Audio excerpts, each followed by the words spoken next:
Bienvenue dans le Zikwa Show. Si vous aimez les histoires vraies, sans langue de bois et les conversations profondes, alors vous êtes au bon endroit. Aujourd'hui, changement de registre parce que je reçois une invitée spéciale, Linda, qui est pâtissière. Non pas par vocation, ou peut-être, elle va nous l'expliquer, mais en tout cas par reconversion. C'est ça. Parce qu'elle était pas du tout dans ce domaine-là de base, mais voilà, je pense qu'on aura le temps de revenir sur tout ça. Et maintenant, écoute, n'hésite pas à te présenter en 2-3 phrases ce que tu fais dans la vie et même comment on en est venu à faire cet épisode. Alors du coup, si je dois me présenter ce que je fais dans la vie, je suis pâtissière actuellement. Pâtissière, mais à l'issue d'une reconversion professionnelle. Donc je fais ça, j'ai passé mes diplômes déjà il y a 3 ans de ça. Donc CAP pâtissier, mention complémentaire.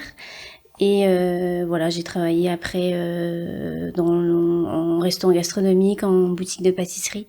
Et officiellement, je me suis lancée comme pâtissière en micro-entreprise. Okay. Donc j'exerce en soi le métier de pâtissier depuis 1 an et demi, 2 ans. Donc aujourd'hui, c'est ton activité principale. C'est ça, exactement. Et tu en vis, quoi. C'est ça. Ouais. C'est quelque chose que tu voulais faire quand t'étais petite même ou pas?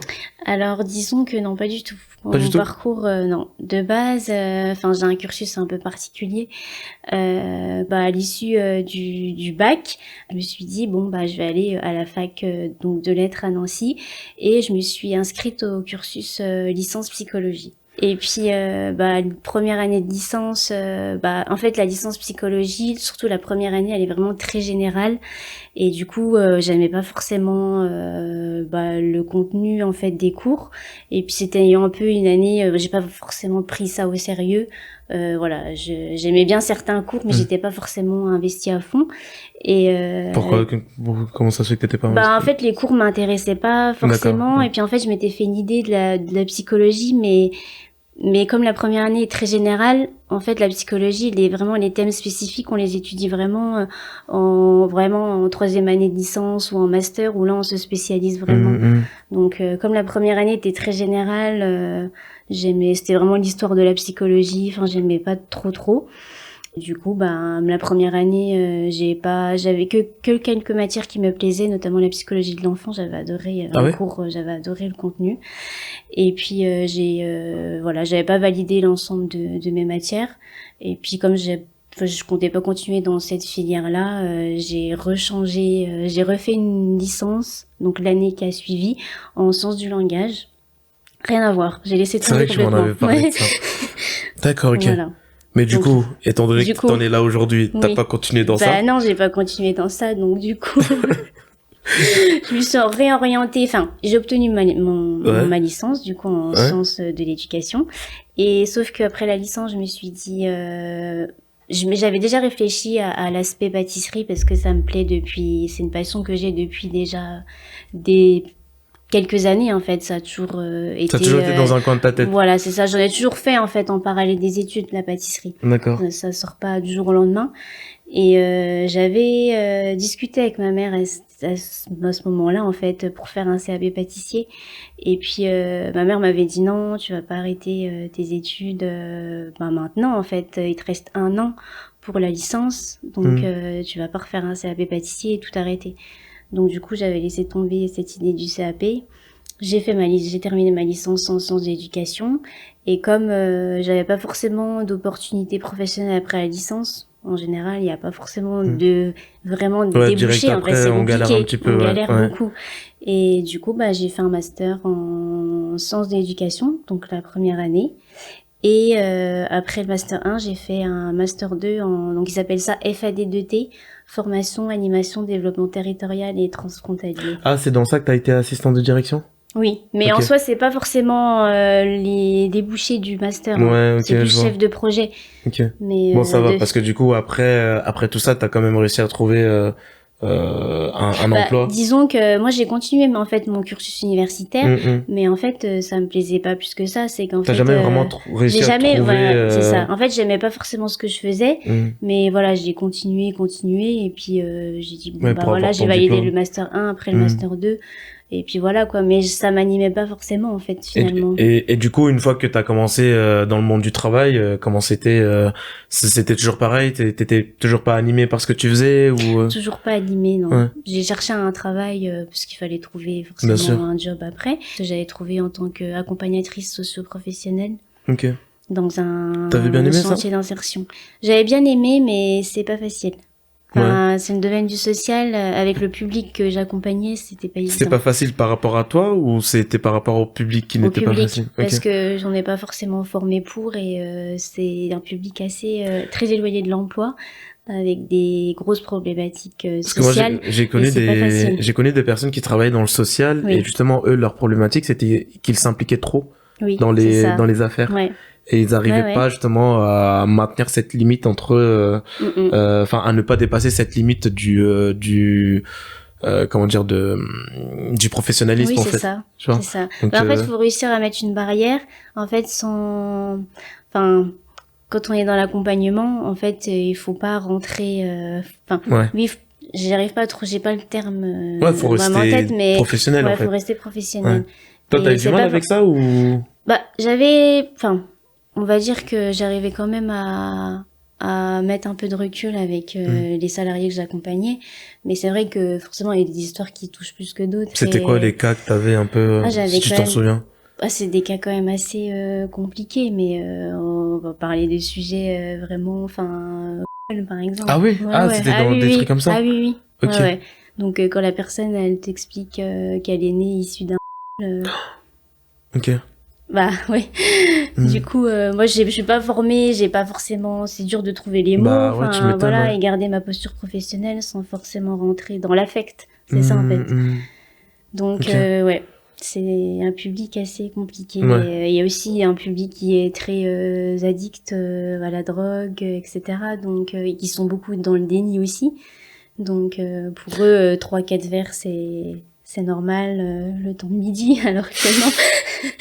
Mais voilà, c'est compliqué, Et du vraiment. coup, toi, issu, voilà, d'une bonne famille, des Vosges et tout, etc., d'un endroit calme, je pense pas, en tout cas, je ne sais pas si t'as été lié à des histoires comme ça quand t'étais plus jeune, mais du coup, comment est-ce que ça n'a pas été trop violent d'être confronté à ce genre de sujet directement dans ton premier emploi, limite? Oui, c'est ça, dans mon premier emploi. Bah si, ça a été compliqué parce que du coup, je me retrouvais un peu démunie. Ouais, en plus, c'est des sujets, c'est je sais ça, pas en si fait. c'est des sujets que t'avais déjà abordés avec des Non, gens du tout. Et puis on avant. n'apprend pas ça, voilà, dans mon cursus. Enfin, non, on apprend un peu sur le terrain. Et puis moi, après, ma collègue m'avait dit, effectivement, on a des publics assez compliqués avec du vécu. Et pourtant, j'avais quand même, en termes de moyenne d'âge, des jeunes de 20 ans qui ont quand même un sacré vécu pour leur âge. C'est quand même assez touchant. Moi, j'avais quasiment le même âge, j'avais 24 ans. Donc Ah ouais, voilà, t'étais donc très on se dit jeune un peu, encore. ouais. Donc on se dit quand même, voilà, ça fait mal au cœur, mais Quand tu rentrais le soir, tu repensais à des cas que sur t'avais eu la la route, journée? parce qu'en fait je travaillais dans le secteur de Neufchâteau. Du coup, bah Ok, ouais. comme j'avais 1 heure de route, ça me laissait le temps un Tu peu ruminais un peu ouais. ou c'était pour Bah je vraiment réfléchis, ouais, de- j'arrivais quand même comme ça quand tu rentres chez faire toi, une tu y penses ouais, plus trop. c'est ça, une réelle Ok. coupure. Mais non, quand on aborde ces sujets-là, c'est compliqué. Et puis en fait, ils se livrent d'eux-mêmes, alors du coup, on Ouais. les laisse parler, et puis ça leur fait du bien, mais je suis pas forcément la professionnelle la plus adaptée à ce moment-là pour... J'ai quand même l'impression que ça se rapproche beaucoup de ce que tu voulais faire de base par rapport à tes études de Ouais. psychologie.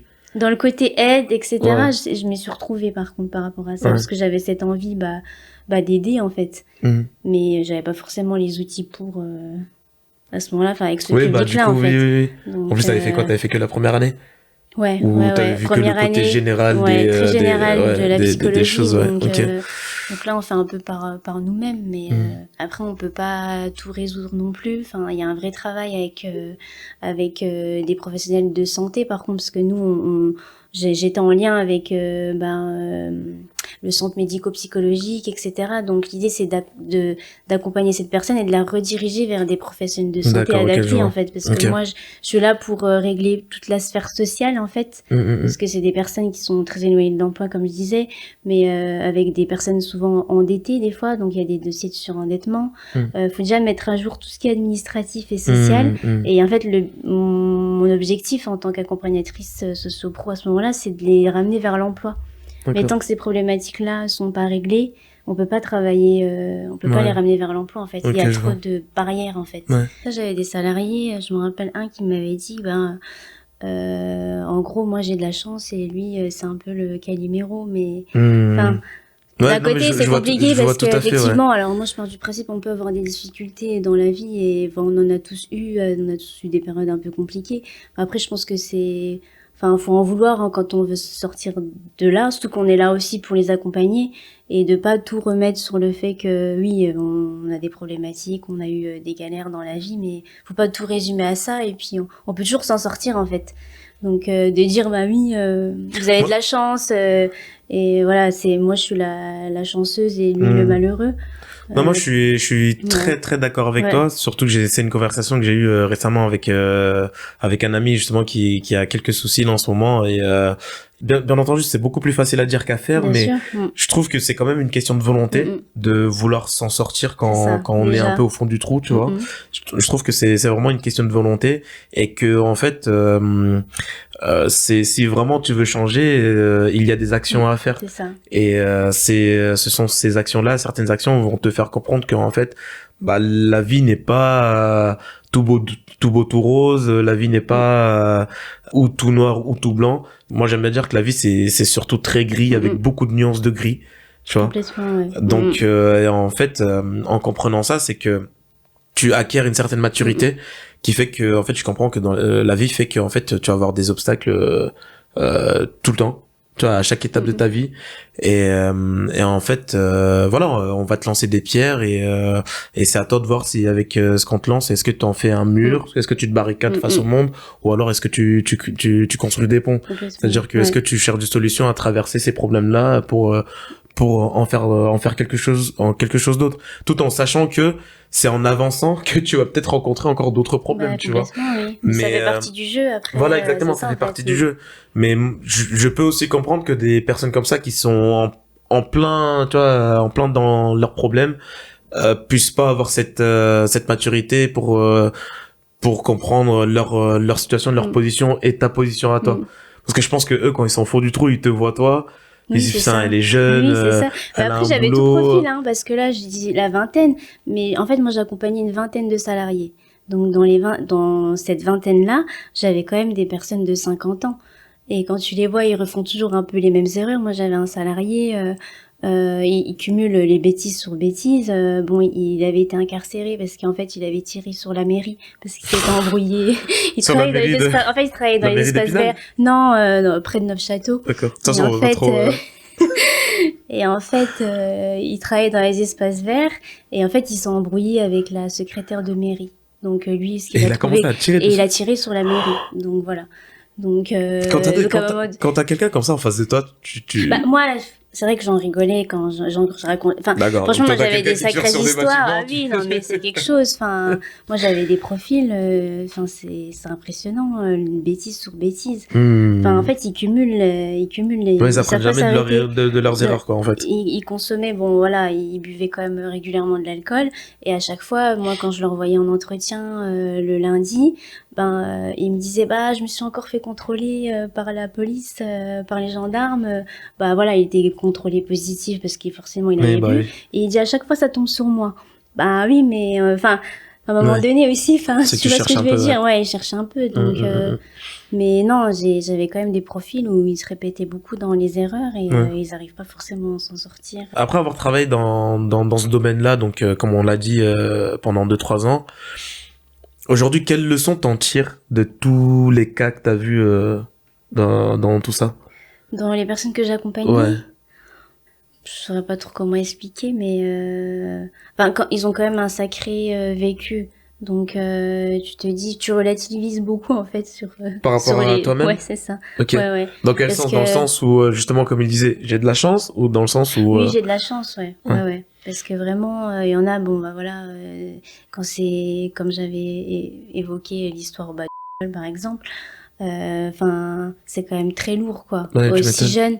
Donc il y a des erreurs qu'on fait par nous-mêmes. Enfin voilà, j'avais un jeune qui s'était fait arrêter pour des tirs de mortier. Enfin c'est voilà, c'est des erreurs un peu bêtes, mais ça vient de soi en fait. Mais quand on a des profils comme ça où il y a déjà l'enfance qui est saccagée, n'a rien cherché, enfin elle n'a rien fait, là ça c'est lui est tombé vraiment dessus, dur, quoi. ouais. Donc on relativise beaucoup sur des petites choses qui peuvent nous nous casser la tête dans la vie. Enfin voilà, des futilités. Bien souvent on en fait des tonnes et puis en fait on se dit en fait il y a pire. Il y a pire en fait. Tu penses que c'est quelque chose qui a un peu façonné ta manière d'être? Bah, je pense que je l'étais déjà un peu avant. Comme ça, ouais. Mais d'avoir entendu autant d'histoires, oui, forcément, j'ai encore un autre regard.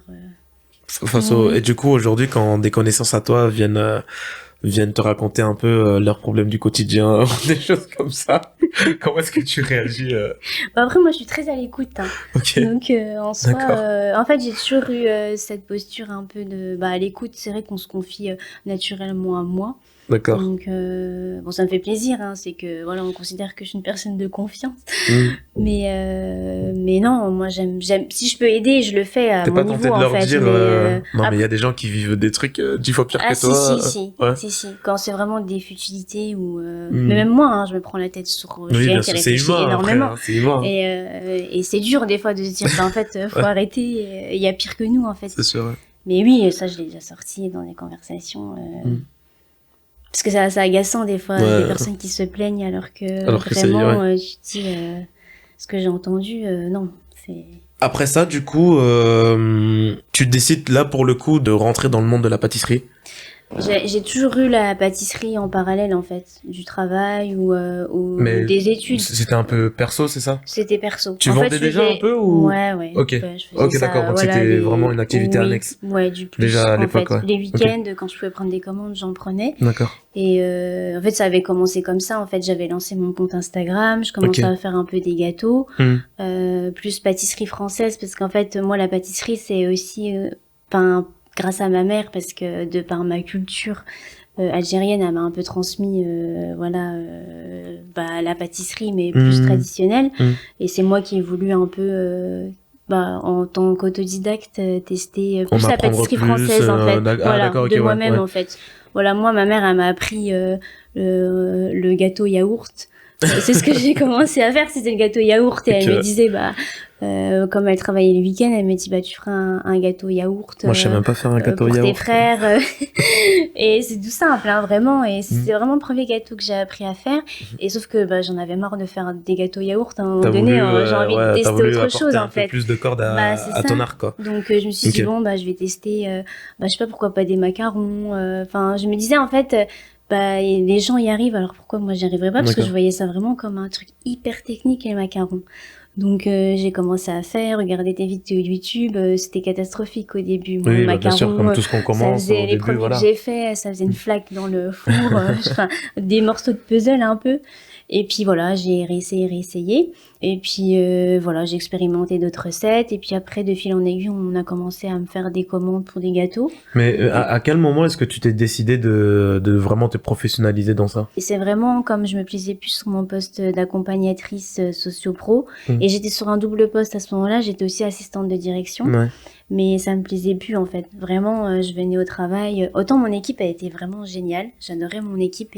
Mais en termes de mission, je m'y retrouvais plus vraiment en fait. Donc je venais au travail à 8h. Il était 8h15. J'ai l'impression que ça faisait 3 heures j'étais là en fait. Je comptais mes heures en fait. Ouais, je comprends. Et c'est horrible en fait. Comment est-ce que du coup, donc à ce moment-là, tu décides...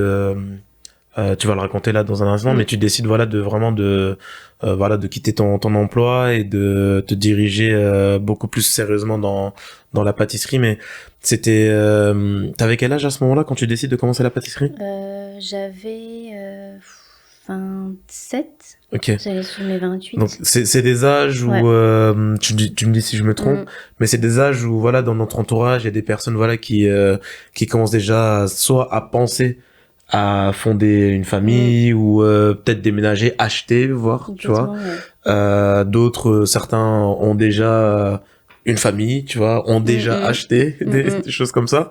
toi, il y a un schéma, j'ai l'impression, qui se répétait à ce moment-là de ta vie, qui était, bah, tu savais pas trop quoi faire, tu continues à te chercher, C'est ça. même après avoir trouvé un emploi, et tu décides à ce moment-là, encore une fois, de changer.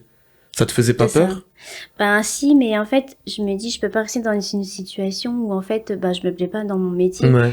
Donc en fait, j'étais un peu bloquée entre, j'avais la sécurité de l'emploi parce que bon, j'étais en CDI. Enfin, je me disais bon, bah voilà, j'ai mon poste et puis voilà, je viens Ouais, parce travailler que comme. souvent, c'est ce que les gens recherchent, la Ouais, c'est sécurité. ça en fait. Mais après, quand c'était pas la première année où j'avais pris ce poste-là en fait, donc ça faisait déjà la 3e année. Et je me dis, je peux pas venir au travail et compter mes heures. Enfin, ça n'a aucun sens en fait. J'ai l'impression de subir en fait mon travail, même si mon équipe était géniale, mais je me plaisais pas du tout. Et rester assise devant un ordinateur dans mon bureau. Enfin, j'avais besoin de bouger, je supportais plus du tout en fait être face à un écran. Et c'est là que en fait j'ai commencé à regarder d'autres. Enfin, à ce moment-là, je voulais aller au Luxembourg. Je voulais travailler au Luxembourg, voilà, question salaire et tout. Je sais pas pourquoi le Luxembourg m'attirait beaucoup. Et j'ai commencé un peu à regarder les postes là-bas. Et ce que je voulais faire, c'était trouver un poste à mi-temps au Luxembourg et me lancer dans la pâtisserie en parallèle. Et puis, de fil en aiguille, j'ai fini par en échanger avec ma directrice à ce moment-là. Et donc, j'ai dit, voilà, que je me plaisais plus sur mon poste. Et en fait, j'ai eu la chance, vraiment. J'ai eu un changement de direction à ce moment-là. Donc, je sais que si j'aurais échangé sur ce sujet avec mon ancienne directrice, elle m'aurait mis des bâtons dans les roues. Et là, en fait, il y a eu un switch. Et quand j'en ai échangé avec elle, ça m'a débloqué complètement. Et elle m'a dit, mais là, vous cherchez un poste au Luxembourg, mais pourquoi vous lancez pas pleinement dans la pâtisserie? Après, j'ai dit oui, c'est vrai, pourquoi je me casse la tête à... C'est vrai, en fait, finalement. Si elle m'a dit, si c'est ça qui vous anime, bah allez-y, en fait. Et en fait, ça m'a enlevé une épine du pied. Et elle m'a dit, bah écoutez... Enfin, en fait, elle voulait vraiment me booster. Elle m'a dit, je vous laisse 2 semaines pour trouver une école. Mais c'était dans le but de me dire, en gros, oui, je suis à fond, en fait. À 100%, oui, en fait. c'est ça. Et franchement, ça m'a mis un boost de dingue. C'est cool parce que du coup, ouais, on aurait pu penser que la direction l'aurait mal pris. C'est ça. Mais c'est compliqué. C'est pour ça que j'ai dit, j'ai eu de la chance sur ce ouais, coup-là. D'être tombé sur quelqu'un qui comprend. Parce que c'est pas partout que c'est réalisable. Parce que finalement, c'est un peu grâce à elle qui t'a donné, c'est elle qui t'a un peu donné une impulsion pour ton projet, en fait. C'est ça. Donc, de là, j'ai cherché une école sur Paris. Je voulais Paris parce que, voilà, il y a ici, dans les Vosges, des centres de formation. On peut faire un CAP pâtissier. Mais ça m'intéressait pas en termes de contenu. Moi, Paris, pour moi, c'est vraiment le lieu parfait, en fait, pour apprendre. Pour faire ça, ouais. Voilà, en termes de boutique de pâtisserie. Enfin, moi, je voyais ça un peu comme l'excellence, finalement.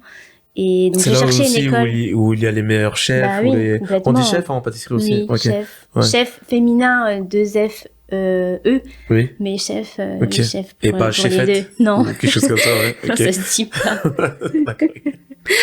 D'accord, ok, ouais, donc voilà, c'était la meilleure destination si tu voulais vraiment apprendre des meilleurs. Oui. C'était vraiment là-bas qu'il fallait aller, donc, ok, donc t'as réussi à trouver ton école, et, de ce que j'ai compris, ensuite, ouais, t'es parti là-bas, t'as fait un stage? J'ai fait un CAP pâtissier. Ah oui, du coup, ouais. Que donc tu voulais faire déjà de base. Voilà. Et du coup, t'as réussi à le faire là, à ce moment-là. J'ai réussi à le faire, mais à ce moment-là, c'était un peu différent parce que c'était en section adulte. Donc, à l'école, ils ont une filière, je sais pas trop comment on dit ça, mais où c'est vraiment spécial reconversion professionnelle. Donc, du coup, en fait, c'était le CAP, mais en version vraiment plus... condensée. Oui, plus condensée. Donc, c'était sur 8 mois.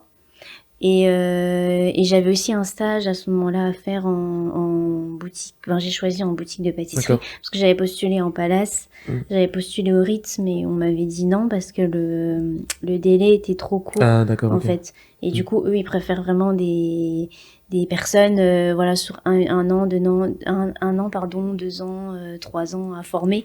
Et moi, c'était beaucoup trop court en termes de délai. Et voilà, j'avais trouvé... T'avais quand même réussi à trouver, oui, du coup... en stage dans le 17e. Dans le 17e, ouais. Une belle boutique de pâtisserie. Et donc, juste avant que tu nous expliques comment ça s'est passé, parce que de ce que tu m'as dit, je crois que ça s'était bien passé la première année.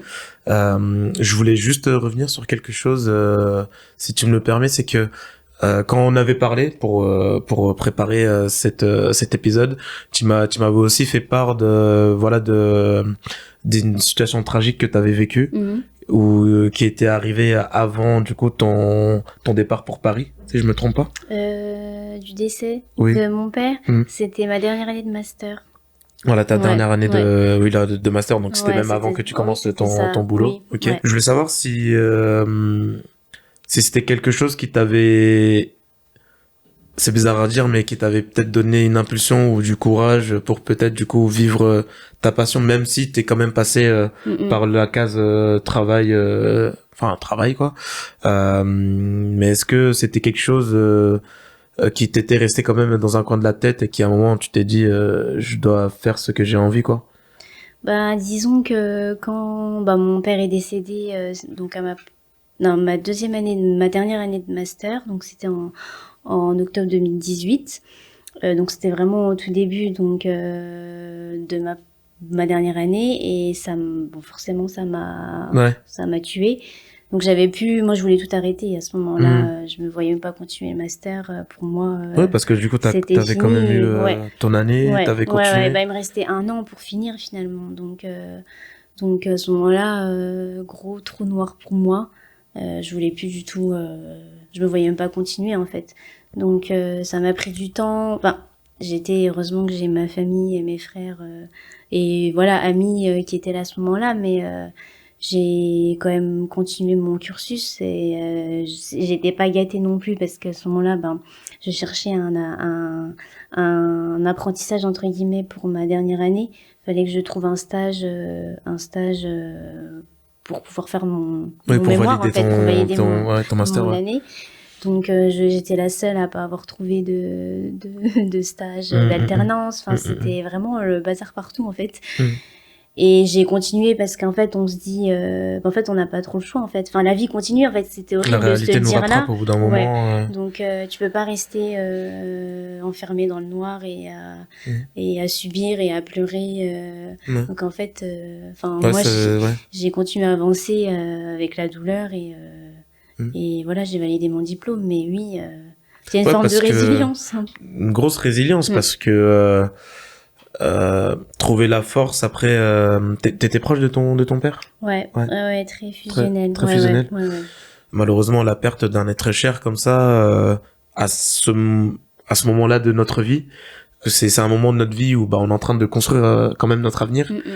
T'es en fin de master, en fin d'études et tout, etc. Et devoir vivre ça, puis le gérer, et en parallèle gérer notre fin d'études, ce qui va faire qu'on va rentrer dans le monde du travail avec des bons bagages, ça c'est pas si simple, tu vois. Et dans ton histoire, quand tu me le racontais, après t'as une manière de le raconter un peu voilà, comme si entre guillemets, comme si c'était rien, mais je me dis que ça a pas dû être aussi simple, quoi, parce qu'il y a c'est arrivé, ça a dû être arrivé à beaucoup de gens qui peut-être n'ont pas réussi à trouver la force à ce moment-là de continuer. Quand tu m'as raconté l'histoire, je me suis dit vache, comment est-ce qu'elle a réussi quand même à garder les pieds sur terre et continuer à faire ce qu'il fallait faire et terminer correctement son cursus, trouver un boulot. Et de ce que tu nous as raconté, en plus, t'es rentré dans un boulot avec des histoires très très lourdes, tu vois. Donc à ce moment-là, t'étais encore en train de faire ton deuil un peu, ou comment s'est passé un peu ton... En fait, le deuil on le fait jamais vraiment en fait. Donc non, la douleur elle est toujours là, mais après en fait on vit avec, c'est un peu ça. Mais moi, mon père était malade en fait déjà depuis. Mon père il avait fait une dépression et ça a duré plusieurs années. Donc disons que et mon père était assez âgé. Quand il est décédé, il avait 92 ans, mon père. Et en fait, je le voyais malade, et en fait, on se dit forcément à un moment donné, moi je savais que mon père, il allait pas forcément me voir mariée, ou, en fait, je le savais inconsciemment, je sais pas comment l'expliquer, mais tu sais qu'à un moment donné, il verra pas toutes ces étapes dans ta vie, en fait. Tu le prépares sans forcément. Moi, j'avais beau me faire des scénarios dans ma tête, le jour où ça arrive, je me préparais en fait quand il est rentré à l'hôpital. Voilà, on essaye de se dire... Tu savais plus ou moins, ou... oui et non, parce qu'en fait, mon père faisait des allers-retours à l'hôpital, parce qu'en fait, avec la dépression qu'il avait, en fait, il faisait des crises d'angoisse. D'accord. Et en fait, en permanence, par exemple, il m'appelait quand ma mère travaillait à ce moment-là. Mes frères, ils étaient déjà plus à la maison. Donc, quand ma mère travaillait et que moi j'étais toute seule avec mon père, et ben, par exemple, il m'appelait les pompiers en cachette parce que il stressait, il angoissait. Donc, il m'appelait les pompiers. Il disait qu'il allait pas bien, alors qu'il allait très bien, mais il paniquait tout seul. Donc, il faisait des crises d'angoisse, il pleurait, il se laissait tomber par terre. Donc c'était assez compliqué et ça a duré 3 ans. Le matin, des fois, à 6 heures du matin, il rentrait dans ma chambre, il me disait qu'il allait mourir et puis il repartait. Donc, Comment tu gérais toi ça à ce moment-là? Parce que on dit qu'un père normalement est là pour voilà pour te guider dans la vie mm, et non enfin c'est le parent qui doit guider oui, l'enfant et s'occuper de l'enfant et non l'inverse plus ou moins. Et là j'ai l'impression que du coup c'était plus toi qui faisait attention à lui.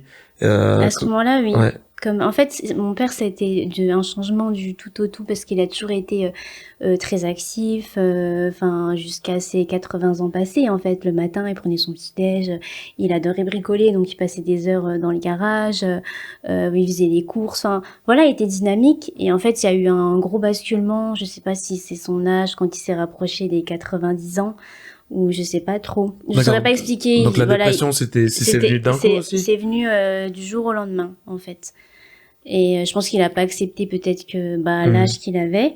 Et du coup, c'est parti de là. Il a commencé à se renfermer, etc. Mais Okay. du coup, c'était pas facile parce que quand moi et ma mère, on se relayait un peu sur ça.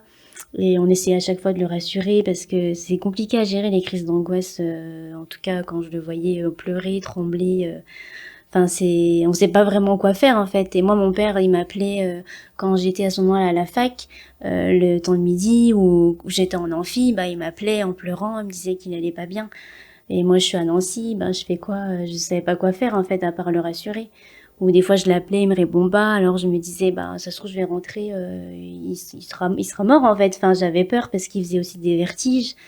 Donc le matin, je faisais en sorte disons on est en maison, donc il y a les escaliers pour accéder aux chambres.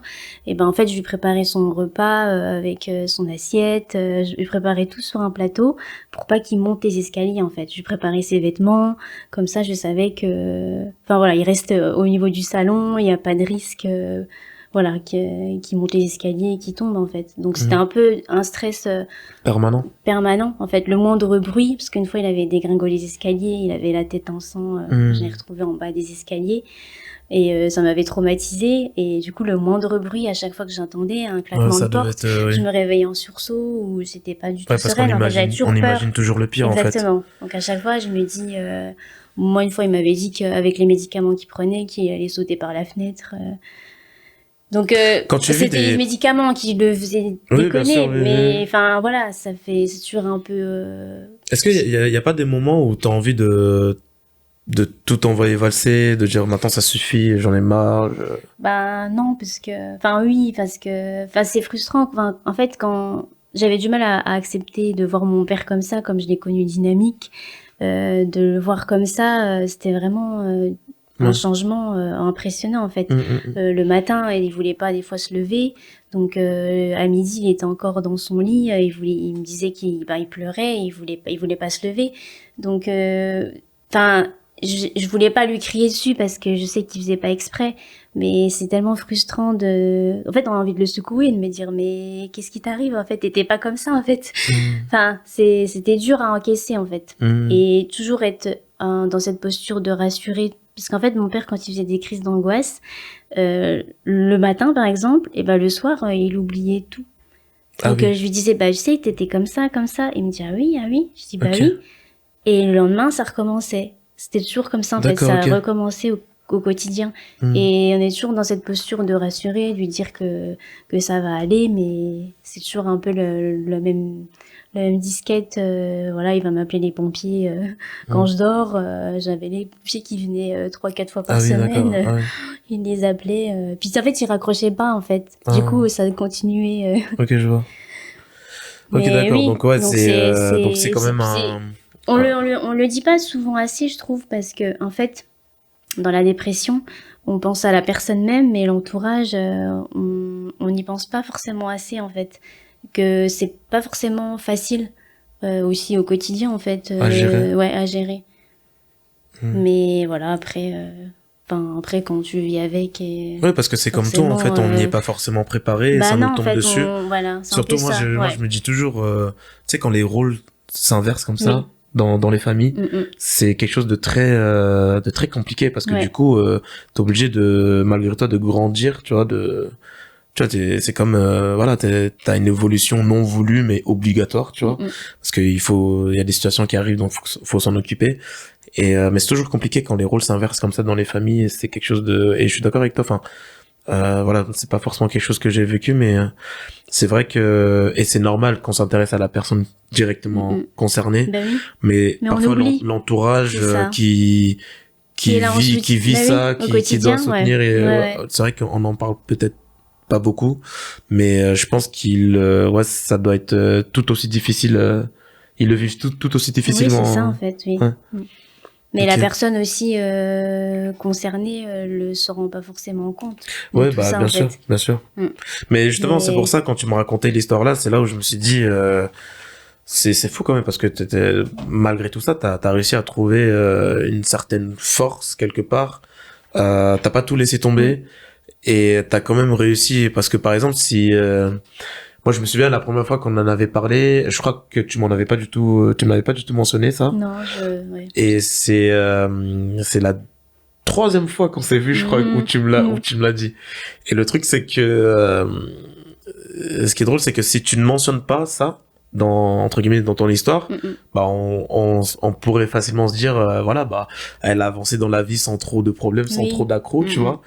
Et c'est là où, quand tu m'as, expliqué, cette phase-là de ta vie, je me suis dit, mais c'est fou, où est-ce que t'as réussi, comment est-ce que t'as réussi à gérer toute cette situation, tous ces problèmes-là, parce que ça doit être lourd à force, tu vois, de quand même de Mhm. continuer chaque jour comme si entre guillemets de rien n'était. Après, je sais pas exactement comment tu le vivais, mais ça doit être difficile de continuer à faire aller à l'école, chercher un stage, Mhm. chercher une école du coup par la suite par rapport à la pâtisserie, tout en ayant ça quand même dans un coin de ta tête, en train de le vivre et aussi le après, parce que une fois que la personne malheureusement est partie, l'accepter ou se dire je dois quand même continuer à penser à moi, Oui, c'est un ça peu doit ça, être ouais. compliqué, je Au pense. début, oui. Bah, en fait, moi, les mois qui ont suivi, c'était compliqué parce que, Ouais.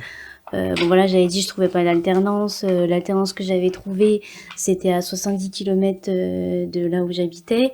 J'aimais pas non plus ce qu'on m'avait proposé en termes de mission, mais à ce Mhm. moment-là, ben, celle qui gérait le master m'avait dit, ben, c'est une belle opportunité pour vous, faut accepter. Et en fait, j'avais que ça en fait comme proposition. Ouais. Donc je Ouais, me dis donc si je prends pas, ben j'ai pas mon master, je peux pas faire mon mémoire, donc j'avais pas trop le choix. mhm.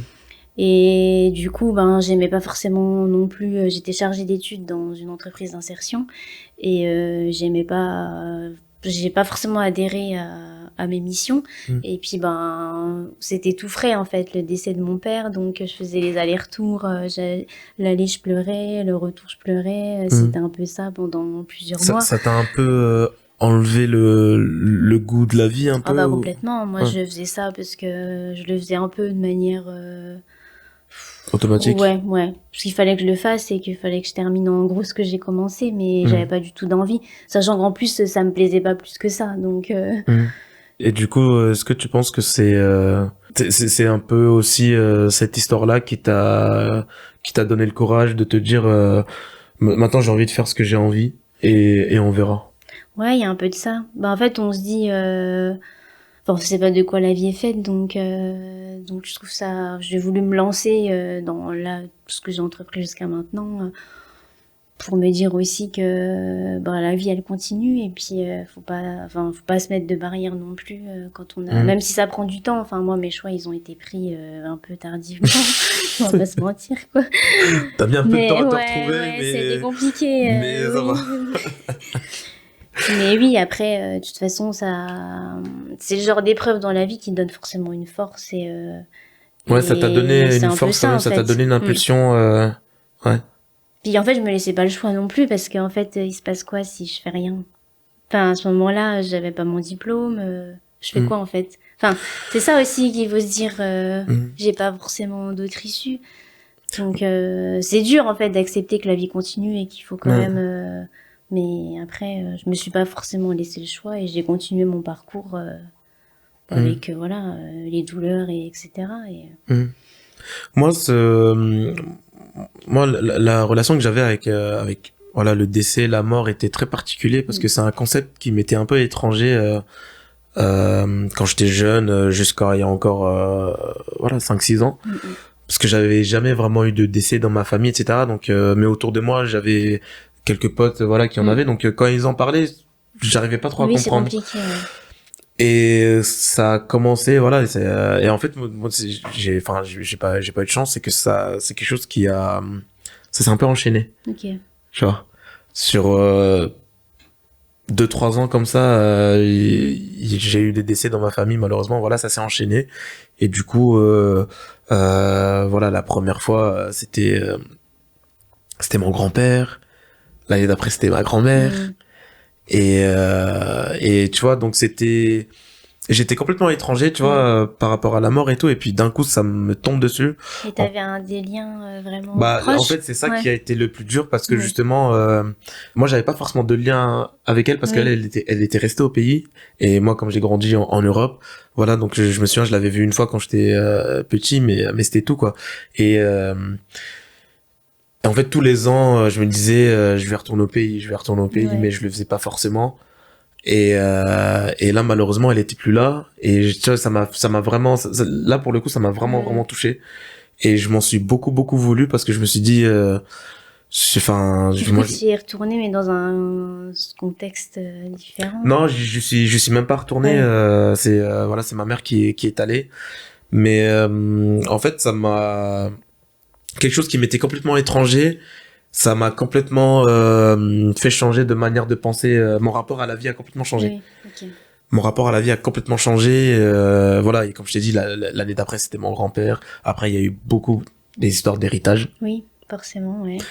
Donc là, on a commencé à découvrir, bon, je vais pas rentrer dans les détails, mais on a commencé à découvrir des membres de la famille qu'on connaissait pas. Qui se manifestent. Mais c'était, enfin bref, c'était, et puis voilà, de voir ma mère dans un état où je l'avais presque jamais vu, c'était quelque chose, voilà. Puis d'autres, tu sais, comme je t'ai dit, des fois, il y a des périodes où des problèmes viennent sans, tu sais pas pourquoi, il y a tel problème, puis il y a tel problème, puis il y a tel problème. Mais voilà, c'est quelque chose qui m'a fait vraiment complètement changer de manière de voir la vie, parce que je me dis, en fait, faut arrêter de remettre au lendemain des choses qu'on pourrait faire. C'est un peu bateau de dire ça, mais c'est vraiment le cas, dans le sens où on sait pas, tu sais pas si c'est la dernière fois que tu vas parler à telle personne, ou si c'est la dernière fois que tu vas faire telle ou telle chose, tu vois. Donc il y a un côté où il faut en prendre conscience pour vraiment profiter pleinement de la vie. Et des fois, en fait, et moi ça m'avait fait ça à l'époque, c'est que, comme tu l'as dit, c'est que tu rentres dans une espèce de routine au niveau du travail. T'es dans un truc où que t'aimes pas, en fait, tu vois. T'es dans un boulot, t'aimes pas ce boulot-là, c'est comme tu l'as dit, au bout de 15 minutes, en fait, tu subis. Au bout de 15 minutes, t'as l'impression que ça fait 3 heures que t'es là, tu vois. Et moi ça me faisait vraiment ça. Et c'est pour ça, je vais pas dire que je me suis reconnu dans toi, mais quelque chose qui m'a parlé, c'est que voilà, c'est le moment où t'as décidé vraiment de changer complètement. Ouais, de changer complètement et de suivre un peu ta passion, tu vois. Et moi, j'adore entendre des histoires comme ça, tu vois, parce que je me dis, c'est des gens qui prennent beaucoup de risques. Mais ça a pris du temps, parce que pour me lancer, c'était vraiment, j'étais pas sereine quand j'ai commencé. Je suis partie à Paris, enfin, je savais pas vraiment où je mettais les pieds, parce que moi, la pâtisserie, c'est une passion, mais en fait, d'en faire son métier, je savais pas si vraiment. Autre chose, ça n'a rien à voir, en fait. Donc. Parce que du coup, ça a pris 2 ans. C'est ça, toute la formation. Ouais, c'est ça. Comme j'ai fait le CAP plus une mention complémentaire, pâtisserie, chocolaterie, confiserie, glacerie. Ok, d'accord. Ouais, voilà, c'est. Mais de base, j'avais faire que le CAP, en fait. Et comme j'étais sur Paris et que j'avais 29 ans à ce moment-là, je me suis dit, bon, je peux bénéficier de l'apprentissage.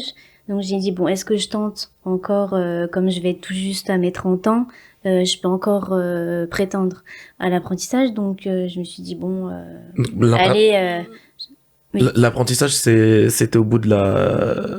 C'était Après le CAP, Ah oui, après le voilà. CAP, ouais, ok. Voilà. Mm. Donc c'est là je me suis dit bon je vais faire 1 an supplémentaire et puis pour me spécialiser davantage. Mm. Et j'ai dit bon bah je me lance sur la mention qui était pas prévue mais que j'ai fait en hôtellerie 5 étoiles. Ouais. Comment l'a pris un peu ton entourage quand t'as décidé de monter sur Paris et suivre ta passion? Ça dépend, on va dire que mes frères ils étaient contents. D'accord. J'ai mon frère, ça fait des années qu'il veut que je me lance dans la pâtisserie depuis très longtemps, donc il était content de savoir que j'allais sauter le pas quoi. Et puis sur Paris. Et ma mère toujours un peu réticente. Ouais, c'est ça. Mais voilà, elle voyait bien que que c'est ça qui me conviendrait le mieux, disons, que les postes que j'avais ouais, en fait, elle sentait que je serais mieux dans ce domaine-là. Ouais, parce que c'était la seule chose jusqu'à présent qui t'animait le plus en fait par rapport à tout ce que t'as fait par le passé. Ouais. Ok. Donc, et du coup sur Paris, comment est-ce que ça s'est passé? Donc t'as fait ta première année en CAP, ça s'était bien passé de ce que tu m'avais dit. Vraiment même ma classe entre guillemets, enfin tout le monde était, enfin c'est génial de se retrouver avec des personnes qui sont dans la même envie que nous. Ouais, parce que tout le monde était porteur de projet en fait. Et que des adultes déjà d'une part, et puis enfin de tout milieu en fait, j'avais vraiment le même milieu professionnel.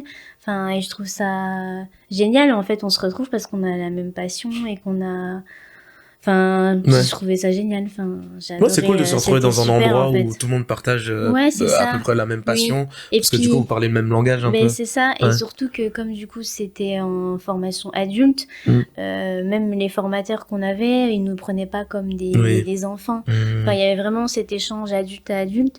Et c'était plaisant parce que du coup... ça a donné un plus à la formation en fait. Et du coup, t'as aussi eu la chance t'as fait pas un stage, mais t'as eu la chance de travailler dans un palais, je crois, ou... J'étais dans un hôtel 5 étoiles. Ah oui, voilà, c'est ça. Pour l'apprentissage, oui. Ça s'était passé, c'était comment ça? C'était bien. Ouais. Et tu faisais quoi concrètement en tant qu'apprenti, après, en fait, c'est en fonction de... en fait, d'un côté, j'avais un chef qui me laissait un peu la liberté sur ce que je voulais faire en termes de pâtisserie, parce que faut savoir qu'à l'hôtel où j'étais, j'avais donc c'est du dessert à l'assiette. Donc en fait, c'est très vaste l'hôtellerie, il y avait beaucoup d'événementiels, donc on faisait à la fois des buffets, on faisait à la fois les brunchs les week-ends, on avait la carte du coup du midi, la carte des desserts. Donc le midi, celle du soir, enfin il y a beaucoup de choses à faire. Il fallait que le contenu de la mention colle avec ce que j'allais faire en pratique, en apprentissage en fait. Donc l'idée c'était que je puisse bosser sur ce qui serait nécessaire pour valider ma mention. C'est quelque chose qui t'a permis d'affiner tes techniques C'est ça, affiner mes techniques. Et après j'étais tombée dans une équipe où on était en sous-effectif, donc c'était un peu compliqué. Tu m'avais dit que ça se passait, c'était bien, mais que c'était un peu compliqué. Mais en fait, j'avais été déçue sur le côté formation parce que, en fait, quand je suis arrivée en apprentissage au mois de septembre, la demi-chef de partie m'avait annoncé qu'en fait, elle partait en formation chocolaterie sur 1 an. Enfin, quasiment, sur 8 mois, quoi. Donc, en fait, elle serait pas là pendant toute mon année. Et sauf qu'on m'avait pas dit.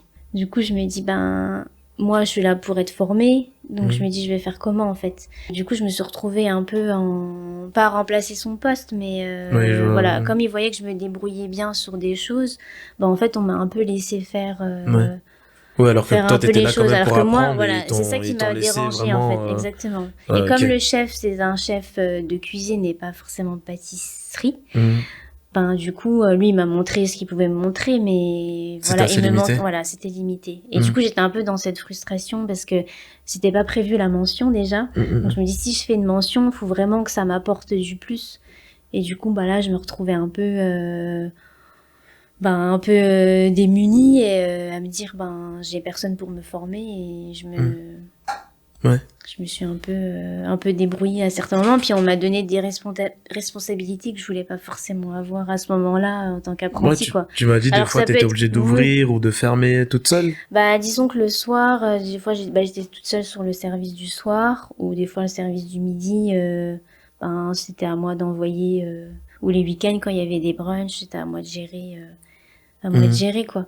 Donc après, on peut se dire, ah bah c'est bien, ils donnent des Oui, t'apprends un peu responsabilités, sur le c'est tard, cool. quoi. Mais moi, à ce moment-là, c'est pas ce que je recherchais, en fait. Ouais, je vois. Donc pour quelqu'un, ça aurait pu plaire en T'avais disant, besoin d'une bah épaule, ouais, moi j'avais besoin pour de te vraiment, guider et te oui, parce dire que je suis là pour vraiment être d'avoir formée, un ouais, cadre. c'est ça. Ouais, Donc là, t'étais c'est venu un peu vraiment pour moi, ça. ouais, un Mhm. peu à moi de faire un peu à ma sauce. Mhm, D'un côté, mhm. c'était bien parce que bon, sur les brunchs, ils me laissaient carte blanche sur les desserts. Enfin voilà, du moment qu'il y avait de la variété du choix, voilà, il n'était pas casse-pied là-dessus, mais moi, il me manquait vraiment ce côté Ouais, je vois. formation technique, en fait. Moi, je recherchais Mhm. beaucoup la technique parce que je voulais me perfectionner et je l'avais pas forcément retrouvé Ok. à certains moments, quoi. Donc, Et on en avait un peu parlé.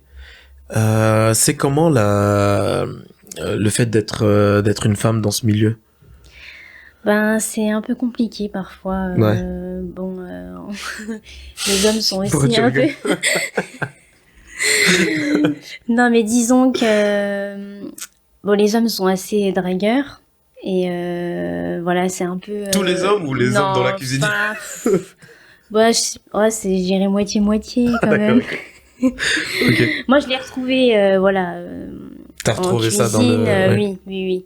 Donc, Alors, je préfère quand même prévenir, c'est pas du tout... mais voilà, t'es juste en train d'expliquer comment mm, toi t'as mm. vécu la chose et voilà quoi. Donc, il y a rien de négatif. Non, En il y tout a rien de cas, je sais négatif pas ce en que tu vas soi. Non, dire, mais non, mais voilà. dans ce qu'on est en train de dire, en tout cas. Donc, je préfère juste mettre un petit... voilà. Mais non, c'est vrai que les hommes sont un peu... bah, peuvent se permettre aussi, bon, comme j'étais sous le statut apprenti, bon voilà, ils peuvent se permettre un peu de venir un peu draguer, un peu... Ouais, après, je pense mm. que... Ouais. Tu penses que parce que t'étais apprenti, ça leur laissait le Non, droit pas que ça. Je pense qu'il y Oui. a beaucoup de choses qui... Oui, il y a d'autres choses aussi, Hmm. Ouais. mais ouais, c'est... Ouais, du coup, c'était compliqué de naviguer entre ça, c'est-à-dire que toi, t'étais pas venu pour ça, je pense. Non, bah non. Et du coup, t'es confronté à ça, et de ce que tu m'as dit, c'était, ouais, parfois ça venait des chefs. Mm, mm. Donc, comment est-ce que, Ouais, ouais. même des fois, voilà, tu retrouvais des messages dans sur les réseaux Mm, mm. sociaux, directement, dans tes messages directs. Donc, comment est-ce que t'as vécu ça, qu'est-ce que tu t'es dit à ce moment-là? Bah, au début, enfin, oui, forcément, ça met mal à l'aise. Donc, tu sais, quand j'étais en CAP pâtissier, j'avais mon chef qui était un peu rentre dedans. Enfin, voilà, il D'accord, ok. m'avait suivi sur mon compte bah, perso Instagram. Et puis, voilà, il répondait à mes stories ou des trucs comme ça. Et bah, c'est vrai que du coup, moi, je suis là. Bon, j'ai toujours mis cette barrière du vouvoiement parce que Hmm. pour moi, voilà, c'était important. Mais du coup, ben, on peut pas non plus. Enfin, fallait rester. Professionnel? Ouais, professionnel, mais. Dresser une limite, Ouais, quoi. c'est Ouais. ça. Pas Hmm. être méchante, mais pouvoir ouais, poser des limites, être Parce que dans du un coup, c'est cadre. compliqué par rapport à... Bah, surtout que je viens faire un stage, donc Ouais. du coup, forcément, j'ai Puis pas. est-ce qu'il y a un côté de toi qui te dit si je leur embarque peut-être trop sèchement, mes notes vont... Enfin, je sais pas s'il y avait des notes ou quoi, mais ou peut-être que mon cursus va être mis en péril, Ouais, quoi. oui, c'était ça en fait. Ouais. Moi, c'est ce que je me disais, donc c'est pour ça que j'essayais de trouver la bonne limite en. Ouais, Voilà, en de fait, lui j'étais dire, un de peu, lui dire oui, c'est que, ça. Oui, des voilà. fois, j'essayais de faire comme si je comprenais pas forcément. Ouais, Enfin, d'accord, oui, voilà, oui. tu vois ce que, De faire un ouais. peu l'air de, Oui, ouais, ouais, un peu bête, oui, je oui, je comprends vois. pas ce qu'il Ouais, veut, ok. pour, voilà, essayer de pas, tu vois, à un moment donné, tu Mhm. dirais, stop, quoi. Ouais. Mais non, c'est quand même dérangeant parce que, bon, je suis pas là pour ça, et puis, Mhm. mais c'est apparemment en courant, Ah ouais? non, ouais, ouais. Oui, D'accord. j'avais entendu à ce moment-là quelques histoires. C'est quelque chose que tu appréhendais ou tu t'y Bah, attendais pas franchement, du je tout? me bats pas du tout. Ouais, tu Bah t'attendais pas non, du parce tout? que pour moi, c'était très carré, très. Bah, ça n'empêche pas le sérieux de. Oui, oui, bien Voilà. sûr, oui, oui, bien Mais sûr. voilà, je voyais pas les Mhm. choses sous cet Parce angle-là. qu'en Donc, plus, c'était des personnes que je sais pas si tu les connaissais d'avant, mais peut-être que tu les mettais peut-être sur un oui, piédestal. c'est ça en fait. Du coup, on a une autre image après Et ouais, ouais, qui se dessine finalement. ouais. Du coup, ça, Mm. ouais, ça fait, Ça décrit, Ça je sais déçoit un pas, peu? ouais, oui, c'est un peu ça, en fait. Je le vois d'une autre manière, mais c'est un peu, pas forcément de la bonne manière, en fait. Ouais, je vois. Ok. Mais voilà, comme je devais faire mon stage et j'ai adoré mon stage parce que j'étais avec toute l'équipe et c'était vraiment génial, mais c'est vrai que voilà, on te regarde de haut en bas, Ah ouais? ouais, c'est un peu, ouais. Comment tu gères ça, en fait? Bah, moi, j'essaye toujours de trouver, une Ouais. issue de secours, donc, Tu penses que à cause de ça, les comment dire, dans l'ascension peut-être sociale, que c'est beaucoup plus compliqué pour les femmes à cause de ce genre ah, de comportement? bah, je pense que oui, ça peut jouer. Enfin, moi, je sais que par exemple, quand je voulais, donc j'ai voulu faire ma mention complémentaire. À ce moment-là, je recherchais un apprentissage. Bah, je visais forcément les palaces parce que je trouvais que ça serait plus constructif pour moi de faire un apprentissage en palace. Et donc j'avais postulé un peu à droite à gauche et du coup, il l'avait su. Alors que bon, je lui avais pas forcément dit, mais comme ses amis Ouais, tout le monde se sont les connaît, c'est un chefs, milieu où tout le monde se connaît. voilà, tout le monde se connaît. Et quand il Ouais. avait su que voilà, j'avais postulé sans passer par lui, donc il m'avait dit, bah, vous m'auriez dit, voilà, Ouais, parce que du j'aurais coup, pu c'est vous compliqué donner parce que un. si tu te froisses avec quelqu'un, Oui, ça peut mettre oui, en c'est ça péril aussi. tout ton... Ouais, c'est ça. Ouais, parce que Oui, du coup, tu bah peux être oui. blacklisté, en fait. Pas peut-être pas forcément, mais Oui, ça oui, peut peut-être jouer en ouais, fait. ouais. Donc Oui, mais c'est des choses auxquelles on pense, en ouais. fait. D'accord. Et puis moi, à Là ce où... moment-là, enfin, moi, quand j'ai voulu chercher un apprentissage, je voulais me débrouiller toute seule, en fait. Je voulais pas passer, même si ça fonctionne beaucoup comme ça, au piston, bien sûr. mais je voulais, voilà, qu'on me prenne parce que mon profil est intéressant Bien sûr, ouais. et pas parce que, voilà, j'arrive parce que, voilà, mon chef, D'accord, ok. me fait rentrer là-dedans, quoi. Ouais. Enfin, je me sentirais pas légitime, en fait, d'être Oui, là. je vois ce que tu veux dire. Et Ouais, puis redevable aussi, parce que du coup, de dire, bah, si je suis là, c'est aussi grâce à lui. ouais, donc Tu c'était vois? des choses auxquelles tu pensais Ouais, tu dis, constamment. ouais. Ouais, donc Je c'est préfère compliqué me débrouiller d'avancer seule et puis, ouais. en se disant des choses comme ça, quoi. Ouais. Ok, ouais, je comprends. Ouais, donc c'était vraiment c'était le côté un peu moins cool du projet, Oui, du quoi. projet, ouais. Ouais. Ouais, ouais. Ok. Mm, mm. Mais voilà, après, t'as quand même bien fini tes 2 ans Mm, mm. et suite à ça, du coup, t'es rentré en Lorraine. Et je me souviens plus, t'avais déjà créé ton entreprise à ce moment-là Non, ou... non, Ok. non. Du coup, Non, là, je sortais de mes diplômes, Ok. enfin, fraîchement diplômée, comme on dit. Fraîchement Fraîchement diplômé. diplômée. Et ouais, tu décides tout de suite d'ouvrir ton entreprise ou Non, du comment ça se tout. passe? Non, à ce moment-là, bah, j'ai encore envie d'apprendre. Ok. Enfin voilà, pour moi, je me considère encore novice hein, dans la pâtisserie, donc j'ai encore envie de me perfectionner. Enfin voilà, c'est vraiment l'objectif principal. Et donc je suis revenue, bah, du coup dans les Vosges, et du coup j'ai commencé à chercher un poste en pâtisserie, bah, un peu voir ce qu'il y a dans mon secteur. Bah, j'avais trouvé du coup sur Nancy une boutique de pâtisserie, ouais. J'ai fait un peu moins que ma période d'essai et j'ai moi-même mis fin à ma période parce que d'essai ça s'était parce que mal ça passé se de ce que passait tu pas me dis, bien, ouais, ouais. ouais. Ça se passait pas bien et puis ça m'a un peu aussi, ça a commencé à un peu me dégoûter. Et enfin voilà, quand t'as un chef qui chronomètre tes pauses, Ah oui, je ok, me oui. dis, enfin, puis même j'avais une angoisse en fait. J'allais travailler, j'étais stressée parce que je faisais le moindre erreur, je me faisais dégommer en fait. C'est quoi, il avait un problème avec toi spécifiquement ou Non, je qu'est-ce qui sais s'est pas, passé? parce qu'on était vraiment une petite équipe, donc en fait j'étais un peu la nouvelle. Donc en fait on était Donc il trois au s'acharnait final un peu avec sur le chef, toi. ouais. Ouais. Donc du coup j'avais un stress de dingue quand j'allais travailler et un peu fallait un peu aussi subir les sautes d'humeur. Ouais, je Voilà, vois. quand il arrivait fâché, il fallait lui Ah oui, parler. ok. Enfin, c'était un tout en fait. Globalement, je me sentais pas bien dans l'équipe. Ouais, donc t'as Et préféré puis ouais, arrêter. oui. D'accord. Parce que de base, toi, ton projet, c'était quoi? C'était de travailler en boutique ou t'avais quand même dans un coin de ta tête d'être indépendante? Bah, la micro était pas prévue du tout D'accord, ok. maintenant. Qu'est-ce que t'as décidé après? Il y a eu un moment où À un moment tu de t'es flottement, ouais. ouais, de flottement, ouais. Ouais. Je me T'étais quoi? dis, T'étais au chômage à ce moment-là? ouais, Ok, c'est ouais. ça. Donc je me suis dit, Est-ce que vraiment je continue dans cette dans ce domaine-là déjà. Ouais.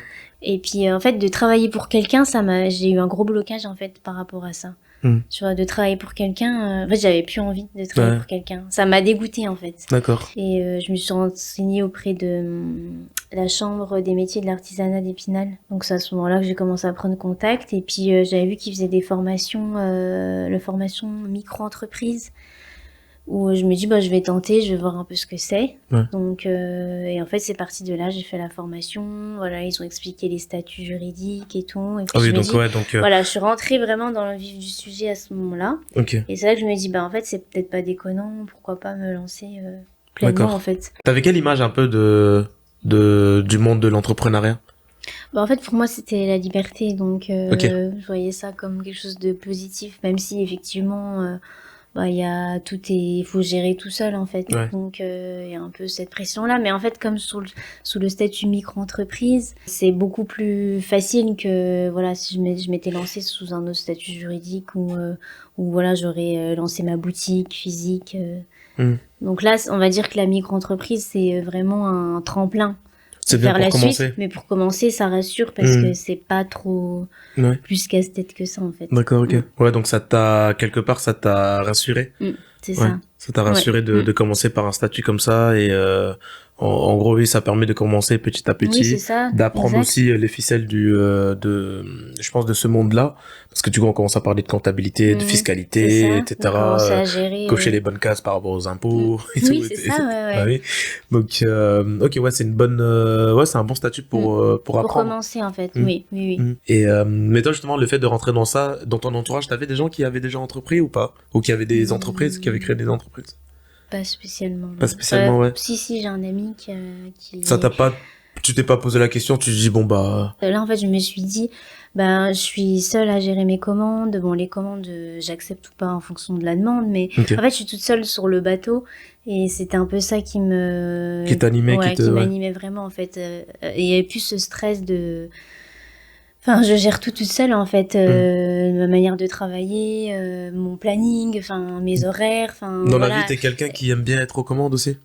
Ça dépend, pas forcément. Après, j'aime bien avoir des responsabilités, mais ce que je veux dire, c'est qu'il y avait avec le choix de la micro, il y avait cette liberté-là de se dire, je gère tout de A à Z et voilà, je dépends pas de quelqu'un pour quoi que ce soit. D'accord, ok. Voilà, je suis libre de travailler comme j'ai envie. Ça te convient comme ça? Ouais, c'est ça, en fait. Ok. Ça fait combien de temps, du coup, que t'as créé l'entreprise? Alors, je l'ai créée depuis le mois d'octobre, déjà. 1er octobre. 2025? Ah ouais, d'accord, ok, oui. Donc ça fait pas très longtemps, en fait. Ouais, c'est tout frais, ouais. Ouais, c'est vrai que du coup, en fait, on a fait un peu ton parcours, mais en fait, ça fait pas très longtemps tout ce dont on a parlé, en fait. Ouais, c'est tout récent, ouais. Oui, parce qu'en vrai, toi et moi, il y a encore, je pense, 3-4 mois, on se connaissait pas, je crois. Ouais, c'est ça. Ok, ouais. D'accord, ok. Donc oui, c'est tout frais. Donc ça fait, ça fait même pas un an, du coup. Non. Non. Ah oui, d'accord, ok. C'est tout frais, ouais. En fait, à partir du moment où j'ai lancé ma micro-entreprise, ce qui en a découlé, c'est que j'avais pris contact avec le maire de ma commune, qui m'a permis d'avoir de la visibilité, en fait.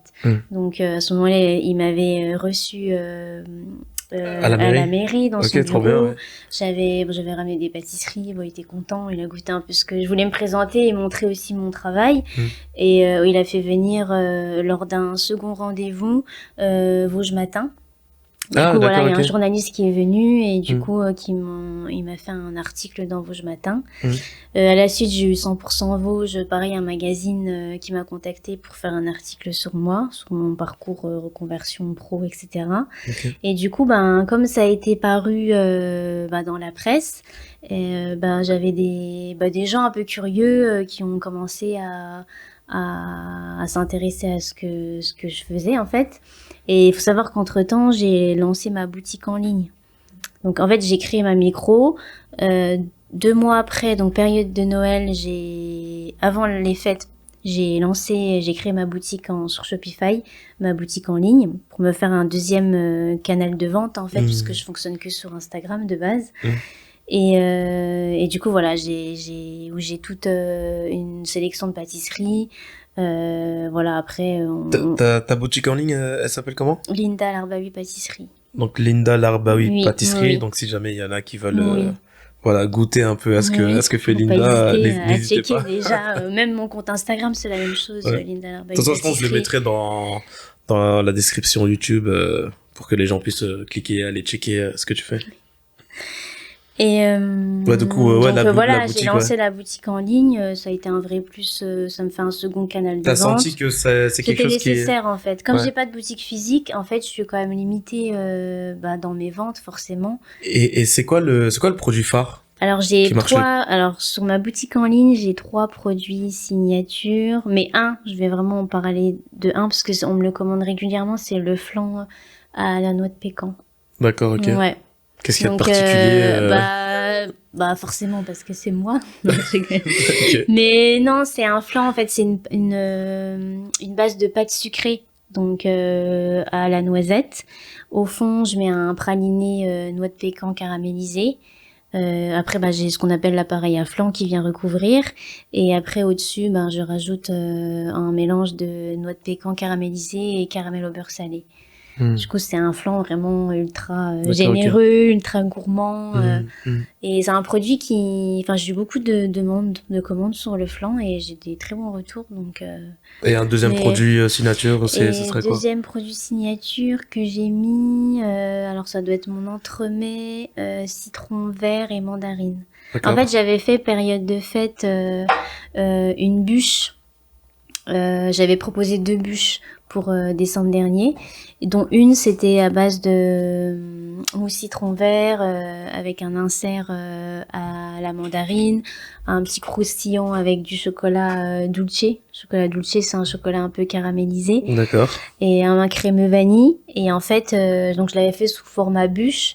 Et j'avais eu pas mal de demandes sur cette bûche-là, et du coup je me suis dit pourquoi pas la refaire, mais en version vraiment sous un autre visuel en fait. Et D'accord. du coup, voilà, en format entremets, rond, voilà, pas en format bûche. Et du coup, celui-ci, on me le demande aussi souvent. D'accord, donc c'est C'est vraiment un assez produit frais. que C'est t'as inventé un peu. Oui, voilà, c'est une création. Ok. Et dans tout ça, si on te suit un peu sur les réseaux, on peut aussi voir que tu fais beaucoup de sport. Oui.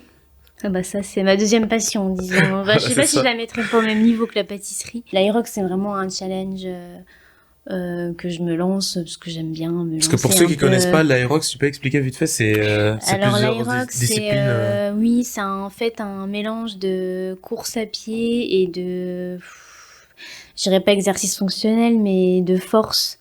Enfin, c'est un mix des deux. Enfin, Parce que t'as des exos comme du... Alors, je connais pas exactement les noms, parce que moi, j'en fais pas, mais par t'as des exemple, exos de cordes où faut... c'est ça, on a par exemple, les sleds. Les sleds, c'est les traîneaux qu'on hmm, charge ouais. avec des poids. Et Et tu dois du les coup, on doit pousser. les pousser Hmm, sur 50 mètres. hmm. Et après, il y a plusieurs catégories à l'Aerox. Il y a Oui, en pro, en ouais. open, en double femme. Enfin voilà, il y a plein de catégories. Hmm. Et les charges varient en fonction des catégories. Et voilà, il y a 8 stations en tout. Et entre les stations, donc ces fameux exercices, On il doit y a 1 courir. kilomètre de course entre Voilà, chaque. ok. Ce que je voulais aussi savoir, c'est que où est-ce que tu arrives à trouver le temps pour faire tout ça? Parce que t'es entrepreneuse, ce qui prend déjà tout ton temps. Mm. Et à côté de ça, t'as quand même une grosse activité dans l'Aerox. Enfin, ça te prend Oui, aussi ça du prend temps. du temps. Après, ça dépend. L'Aerox, je m'entraîne. Là, quand j'ai commencé à préparer l'Aerox, j'essayais de faire au moins 2 séances Aerox par semaine. Donc après, quand je m'entraîne avec ma binôme, c'était en soirée. Donc 20h30, on allait s'entraîner. Donc c'est... Ouais, Après, de ce que tu m'avais dit, autant c'est cher, mais pour les gens qui y vont, ils ont vraiment ils vivent une expérience Ouais, c'est un vraiment. tout en fait, vraiment. Ouais. Enfin, moi j'ai commencé par Paris, c'était mon premier, Mm. et l'ambiance elle est folle. Enfin, Ouais. c'est vraiment, il y a un DJ. Enfin, l'ambiance elle est vraiment au rendez-vous. Pareil, le Grand Palais, c'est vraiment Oui. très beau aussi. Hein. C'est quoi? C'est le Ça peut dépassement être, de soi que tu recherches? Ouais, c'est ça en le... fait. Mais c'est un tout en fait. C'est vraiment l'ambiance parce que, alors oui, je fais l'Aerox. Après, il y a aussi la course à pied à côté. Et en fait, c'est un tout. Quand j'avais fait des semi-marathons. Enfin, c'est l'ambiance aussi que j'aime beaucoup en fait. Enfin, C'est une La expérience, en musique, fait. Ouais, c'est tout. Ouais, les c'est ça. paillettes, les trucs, les feux, enfin les trucs. Ouais, ouais. Surtout l'Aerox, c'est vraiment là-dedans, Hmm. ils ont mis un peu le paquet. Ouais. Mais c'est vraiment ça que je recherche. Et puis ouais, le dépassement de soi. Enfin, moi j'aime bien quand je m'inscris à, par exemple, je vais prendre l'Aerox ou bien ou un semi-marathon dans tant de mois. Ben en fait c'est mon objectif pour les mois à venir et je Hmm. me prépare pour cet objectif-là et Hmm. du coup ça anime mes semaines. Ouais, J'arrive je à vois. Ouais, m'organiser. ça Je te me dis je crée un m'entraîne pas pour objectif. rien. Hmm. Ouais. Et c'est ça que j'aime bien en fait. Ok. Donc voilà, l'idée c'est de faire c'est moi en fait, moi contre moi, je me compare pas aux autres, ça sert à Hmm. rien. Hmm. Mais voilà, ça me plaît, ça m'anime, voilà. Hmm. Est-ce que par rapport à la toi d'avant, voilà, qui venait tout juste de finir ses études, qui venait voilà, de vivre une situation tragique, il y a un coin dans ta tête où tu pensais que t'allais en être là aujourd'hui où t'en es? Franchement Non? pas du tout, non. Tu Non. pensais à quoi à ce moment-là? Ton avenir, tu le voyais comment? Bah c'était flou parce que comme je savais pas il y a quelques années vraiment voilà, j'ai fait des études dans un domaine qui me plaisait pas. Enfin, tout paraissait très flou donc on Hmm. avance sans forcément on Ouais. suit en fait. Donc mais j'aurais jamais imaginé Ouais. cette histoire-là entre guillemets. Et qu'est-ce que tu dirais à des gens qui sont confrontés à des situations compliquées et voilà, qui sont perdus un peu comme un moment toi tu l'as été? Qu'est-ce qui toi t'a donné qu'est-ce qui toi t'a permis d'avancer et qu'est-ce que tu pourrais leur dire de faire? Bah, en fait, je dirais que moi, c'est un cumul de plein de choses, mais je pense que, enfin, en fait, le plus dur, c'est de prendre les décisions et de se lancer, en fait. Et moi, ça a été le cas avec la pâtisserie. Enfin, je savais pas où je mettais les pieds. Il y a toujours un risque. Là, la micro-entreprise, je l'ai lancée, mais il faut avoir un peu le goût du risque. Mais après, avec du recul, je me dis, je suis contente du parcours que j'ai et ça m'a permis d'avoir des bagages aussi. Voilà, mes diplômes, etc. Enfin, on apprend des choses, même voilà, quand j'ai travaillé sur mes postes Ah d'accompagnatrice et oui, ton tout, expérience mon d'avant. expérience de vie aussi, Oui, c'est t'apportes un des choses plus pour encore aujourd'hui. maintenant. Oui. Maintenant, ça Mm. m'a apporté beaucoup de choses, mais je pense qu'il faut. Enfin, moi, je suis quelqu'un qui réfléchit énormément et si j'aurais continué à réfléchir, j'aurais pas fait ce que j'ai fait là parce que en fait, on attend toujours le bon moment pour se lancer, pour faire des choses, et en fait, il y a jamais vraiment de bon moment, en fait. Si on attend le moment parfait, il n'existe pas, en fait. Je pense qu'il faut créer le truc. Et moi, c'est un peu ça avec la micro. Enfin, c'est un enchaînement de choses qui ont fait que j'ai dit, allez, je me lance. Mais ça voulait pas dire que j'étais totalement sereine et à 100% sûre. C'est juste que maintenant, je pars du principe qu'il faut tester et qu'il faut des fois arrêter de réfléchir et se lancer un peu dans le grand bain. Et puis, en fait, enfin, l'objectif, c'est, enfin, moi, je vois un peu ça, je coche un peu des cases comme ça dans ma vie. C'est un peu comme ça que je vois le truc et en fait, si je le fais pas, tu le feras jamais. Enfin, je sais pas trop comment expliquer les choses, mais faut savoir se lancer et puis prendre des risques et puis se dire ben ça marche pas, bon au moins je l'aurais fait. Il y a pas de regret au moins. Moi, c'est plus ça. Moi, la micro, je l'ai lancée. Après, je sais pas, bon, j'espère que ça va fonctionner. Après, si, admettons, voilà, ça fonctionne pas, ben, je rebondirai sur autre chose. Mais je me dis, au moins, j'aurai le mérite d'avoir essayé. Et puis, vaut mieux ça que d'être toujours, bah, d'avoir des regrets. Je pense qu'il y a rien de pire que d'avoir des regrets. De se dire, en fait, j'aurais dû.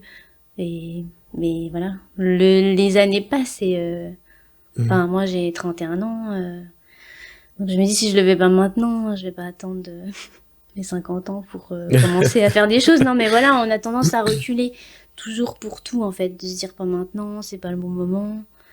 Puis après, on se dit bah en fait j'aurais dû le faire plus tôt. Mm. Moi c'est un peu comme ça que je vois les choses maintenant. Je teste et puis je réajuste et puis c'est la vie. Hein. De toute façon c'est des Mm. expériences de vie et puis je vais pas en mourir quoi. En Non soi c'est mais vrai. Enfin, non mais de toute façon je pense qu'il y a après, c'est dur parce qu'il faut aussi, enfin, pour certains, c'est peut-être encore plus compliqué. On se met beaucoup de barrières, des fois, qui sont invisibles, en fait. Hein. On se les met nous-mêmes, on se crée nous-mêmes, des fois, des barrières qui sont inexistantes, mais des fois, ça se passe juste dans la tête et on a l'impression de voir le truc énorme comme ça, alors qu'en fait, pas du tout. Mm. Non mais Donc, ouais, c'est un peu je trouve que ça. t'as très raison et en vrai je pense qu'il y a pas grand chose à rajouter Ouais, je sais pas ce que tu parce que Tu penses aussi, mais... non, mais c'est très vrai. Non, mais tout ce que t'as dit, je le pense. Et oui, et de toute façon, je vais seulement répéter ce que t'as dit, mais je pense que le plus gros frein de certaines personnes, ce sont les pensées limitantes.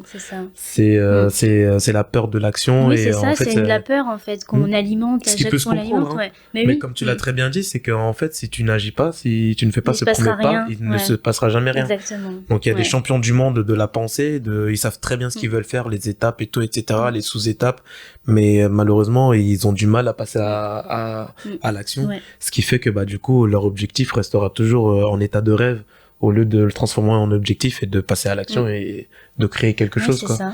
Donc voilà, donc non, je suis très d'accord avec ce que t'as dit et tu l'as très bien dit, joliment dit et je suis content que ça ait marché pour toi. J'espère vraiment que voilà que ta micro-entreprise va se développer et que tu vas avoir encore plus de clients et que Oui, voilà que tu vas te développer un encore gros beaucoup chiffre plus. d'affaires. Ouais, voilà, un gros chiffre d'affaires parce que maintenant l'argent bah c'est Oui, non, important mais aussi. c'est sûr. Oui. Après, l'objectif... Attention parce qu'il y a l'État qui va s'intéresser à toi Oui, et ah bah, que tu ça, vas c'est faire sûr. un peu d'argent, tu vois. Donc voilà. Mais non et puis non, honnêtement et puis ton parcours force quand même le respect et est très inspirant parce que tu vois, je me rappelle par rapport à ce que tu as dit tout à l'heure quand tu étais face à des personnes qui venaient d'un qui ouais qui avaient des difficultés, Oui. etc., et qui eux dans leur tête se disaient que bah vous avez de la chance et Oui. tout, etc., mais ils avaient seulement En fait, ils voient pas la face cachée de l'iceberg, il le voit pas. Voilà. Exactement. C'est Donc ça, en fait. et en fait c'est quelque chose que j'ai compris il y a un petit moment maintenant, c'est que en fait tout le monde cache un peu On plus ou a moins tous... tout le monde combat des démons c'est dont ça, on n'est pas au complètement, courant ouais. et en fait bah si la personne n'en parle pas et ou alors si on le voit pas on peut pas le savoir, la personne peut sourire devant toi ou peut prendre une posture autoritaire ou une certaine posture face à toi et tu vas te dire que tout va bien dans sa vie alors que c'est peut-être pas le cas, tu vois. Ou enfin les gens te voient un peu des fois réussir et ils se disent que c'est facile. Enfin moi ça m'a fait rire une fois bon là j'ai ma voiture actuelle, ma petite A1 que ça fait longtemps que j'ai et j'avais eu cette voiture, enfin j'avais switché de voiture à ce moment-là quand je travaillais du coup avec ces personnes-là quand j'étais sur mon poste d'accompagnatrice. Et quand j'avais récupéré la voiture, bon, j'étais forcément venue au travail avec, et puis du coup, ben, j'avais un salaire qui m'a dit, ça gagne bien, enfin voilà, tu sais, ce genre de réflexion un peu. Bien sûr, ouais. Mais après, enfin, tu vois, je trouve que c'est un peu, enfin. Ça tombe pas du ciel, je enfin, à un trouve que moment c'est donné, facile, les gens, c'est tu vois, des t'envoient gens qui, oui. Alors que, ils t'envoient des pics un peu très comme faciles et si gratuitement tout est sans servi savoir, ouais, alors qu'ils savent pas derrière, oui, bah, tu mets de l'argent de côté, ceci, Bah, bien cela, sûr, enfin, ça tombe pas d'un coup, mais les gens voient le résultat ou la finalité, mais ils voient pas le processus qu'il y a derrière, en fait. Ouais. Donc, mais tu sais, c'est toujours plus facile de critiquer et de pointer du doigt plutôt que de faire soi-même, tu vois. Ouais. Mais donc, c'est ça, ouais. Comme la pâtisserie, moi, bon, j'avais des facilités, enfin, voilà, au fur et à mesure où j'ai commencé à me mettre vraiment à fond dedans, enfin, prendre des commandes et tout, forcément, je me suis améliorée. Et quand je suis rentrée en école, on m'a dit, bah, ça sera facile pour toi. Ben, pas forcément, je repasse quand même un diplôme, je repasse par la case école que j'ai quittée depuis longtemps. Enfin, non, j'ai un stage à valider, j'ai quand même des matières à valider, enfin, non, j'ai un diplôme à la clé. C'est pas si simple que ça, en fait. Donc, pour eux, c'était, bah oui, c'est ton domaine, la pâtisserie, tu gères bien, enfin, les doigts dans le nez. Mais non, c'est quand même des sacrifices. Moi, quand je suis partie à Paris, enfin, c'est un investissement autant financier que personnel et les gens ne voient pas ce côté-là. Le stress aussi des examens, le stress, je m'étais mis une grosse pression parce que pour moi, il fallait pas que je me loupe. Je me dis, alors là, j'ai changé tellement de fois de parcours consciemment. Faut arrêter. Donc oui, je me suis mise une pression parce que je voulais réussir aussi, mais et puis mes proches aussi qui comptaient sur moi aussi pour valider forcément tout ça. Mais non, les gens voient la finalité sans forcément voir tout le parcours des fois derrière et les difficultés surtout parce que. Si par rapport justement à tout ce qu'on s'est dit, ton parcours, qui est un très beau parcours. Pour toi, qu'est-ce qui te manquerait aujourd'hui pour atteindre encore une étape supérieure? Bah, je dirais, j'ai encore du mal à me lancer, à arrêter de réfléchir aussi. Ouais, tu réfléchis Ouais, encore beaucoup, oui, ouais. oui, Après, bah ça, oui, c'est oui, c'est ça quoi? C'est c'est que tu ma te remets en personne. question? Ouais, ouais, Oui, ouais. bah, après, ça, Oui, c'est... c'est un peu ça, quoi. Mais hmm, donc j'essaye un peu de. ouais. Je vois loin alors que, enfin, c'est pas forcément nécessaire et je peux me créer des angoisses inutiles en fait. Donc, Bah, écoute, Linda, je te remercie beaucoup pour... bah, déjà, d'avoir accepté merci à de toi. venir. Et puis non, franchement, ton parcours est très intéressant et très inspirant. Et j'ai beaucoup aimé échanger avec toi. Et voilà, comme je t'ai dit, de toute façon, je te souhaite vraiment le meilleur. Et j'espère que voilà, ton projet va encore grandir et tout, Oui, etc. J'ai pas encore goûté à tes oui, pas pâtisseries, encore, oui. mais bientôt, j'espère. Et voilà.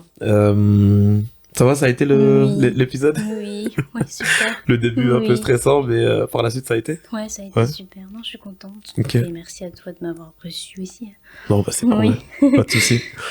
Bah écoutez, en tout cas, j'espère que vous avez aimé. Si c'est le cas, n'hésitez pas à vous abonner et à liker, et n'hésitez pas aussi à laisser un petit commentaire de nous dire ce que vous avez pensé de l'épisode. Ceux qui sont intéressés par la boutique en ligne de Linda, bah je vais mettre un petit lien, et puis comme ça vous pourrez aller checker. Pour certains même peut-être commander. Hein, je pense que ça lui fera plaisir. Mm. Écoutez, en tout cas pour moi ça a été encore un plaisir, et je vous dis à très vite pour le prochain épisode. Ciao ciao.